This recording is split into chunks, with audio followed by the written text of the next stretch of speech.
And what are you working on this week? Oh, we haven't had a hell of a lot of time. I think it's third game in 11 days, so we haven't worked on it too much. We've front-loaded our recovery and get the boys' tanks filled up, which very pleasingly, judging by yesterday's training session, they were very good. So that's what we've been focusing on, just making sure that we get our energy levels back, and it looks to be the case.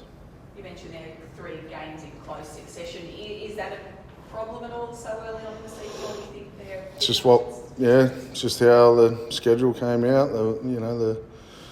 I guess that's the way the draw felt. Now that we're through that now, once we get through tomorrow night, we'll things might settle down. But yeah, the boys that haven't complained once. It's just what we've been dealt with, and we'll get on with it.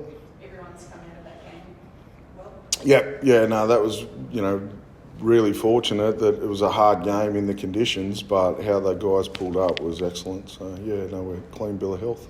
I know you'll say you're focusing on your game, but looking at the Roosters, they're missing obviously Dom and Tedesco. Yep. They still won't be an easy team. No, definitely not. They've got plenty of depth. I think whilst they're missing a couple of individuals, they'll be looking for a team-based performance. The team first actions, effort areas, that's what they'll be relying on, winning as a team. So, we haven't focused a hell of a lot on them. It's been more on us, which I know is a cliche, but they're still a really formidable team to play against. You've named Greg in the extended bench. Is he any chance? Yeah, he is actually. Yeah, all 3 have trained really well. I thought Tom and Anari in particular have been great the last few weeks. So I've got a little bit of a conundrum there with 3 guys that are raring to go. So I'll make a decision on that tomorrow.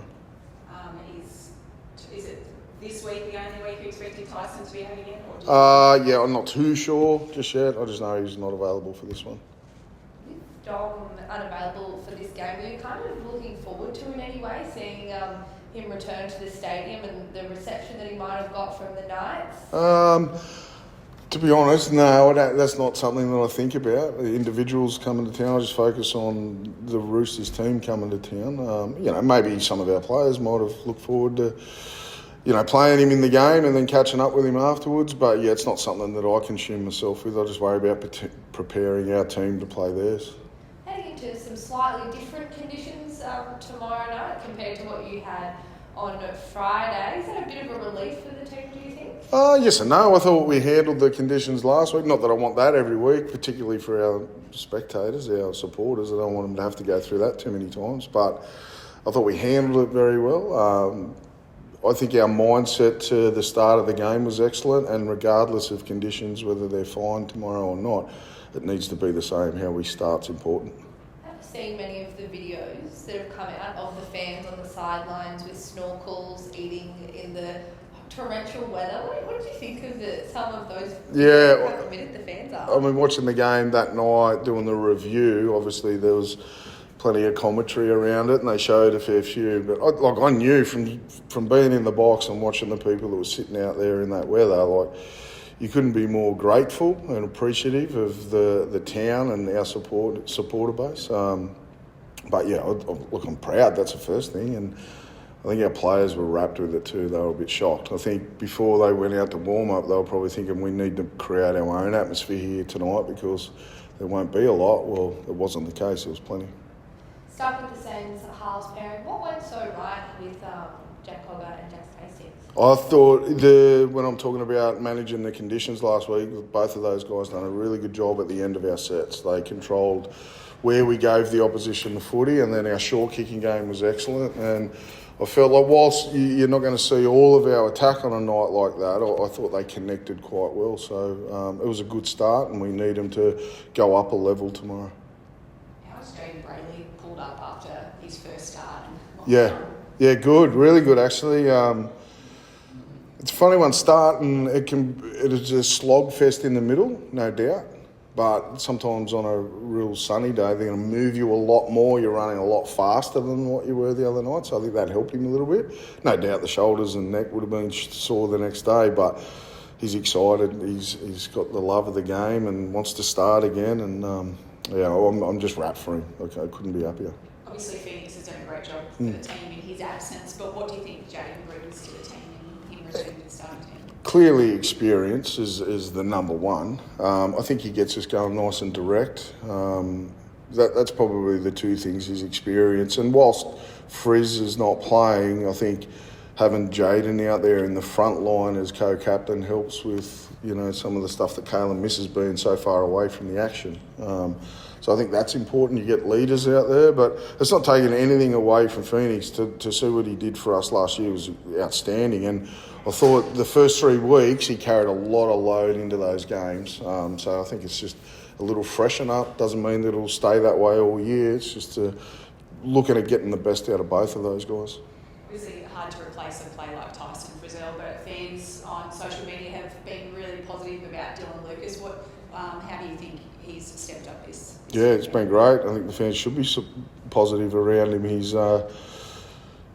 When I first got here, he was a guy that straight away I thought that's a Knights player, how he prepares, how he trains. He rips into every training run. I think he was on a train and trial deal when I got here, and to see him change positions and then and have the confidence of not only the town and the supporters but his teammates is great. I love seeing stories like that. Just on another similar player, Matt Croker. Yep. Obviously, it was had a hand to start the season. Missed a couple of games. Yep. So he's 4th season now, I think. Yep. He's developing as well. Yeah, I think Craig's another one very similar to Dylan. They're guys that you know what you're going to get from them each week. They're clubmen. They'll do whatever's best for the team at the time and their teammates. So, yeah, he's progressing well. He was off, I think he was suspended for the first couple of games as a carryover from last year. But, yeah, Croaks, I know what I'm going to get for Croaks. If we're in front by 4 and 8 minutes left, I'll put Croaks on because I know he's going to defend his heart out for us. He's one of your only few off-contract players you expect him to attract a bit of attention from elsewhere. Possibly, yeah. Yeah, I know that he's someone that we want to retain as well. So, yeah, I'd imagine that some teams would want to sign club players like Croaks. But, yeah, look, he's a Knight through and through. You'd have to pretty good case to get him off us. You've mentioned that Tyson's week to week at the moment as far as his recovery. Can you tell us a little bit more about, I guess, the nature of the injury and how he actually is going with his recovery at the moment? It's a hamstring injury. That's it. I don't dive into injuries too much. I'm not smart enough. The physios are the ones that you should ask.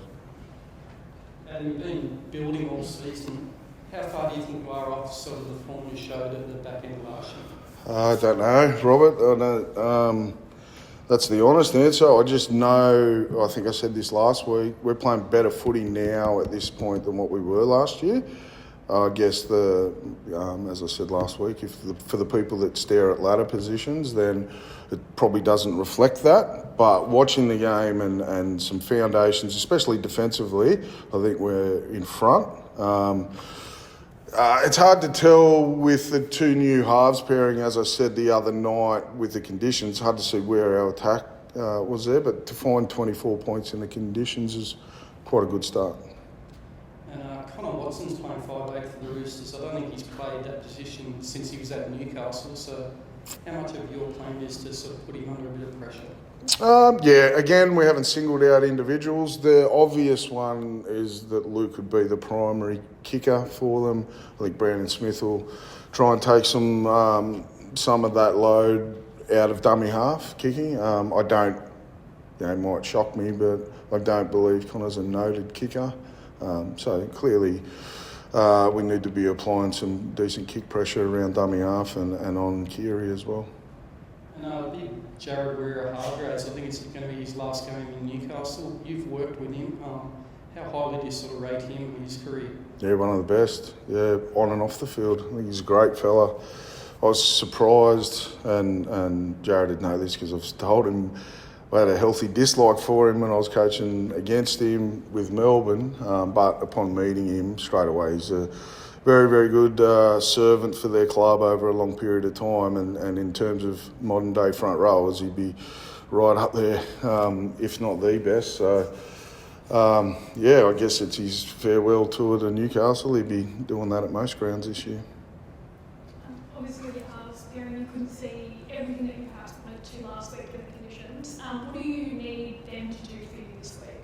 Same as last week, control the end of our sets, kick us to good positions on the field and make sure they're communicating really well within our attack framework. And like I said, we've only had the one training run yesterday and they were good with that. And just on the Roosters as well, given their result performance last week, how dangerous do you think they're going to be when they come up here? Yeah, I think, look, they're well coached. They've got a very healthy squad, not just team. So the guys coming into their team will, no doubt, as I said before, I think they'll attach themselves to a real effort-based performance. And I'd be disappointed if we got out enthused in that tomorrow night. And we've spoken a lot about that.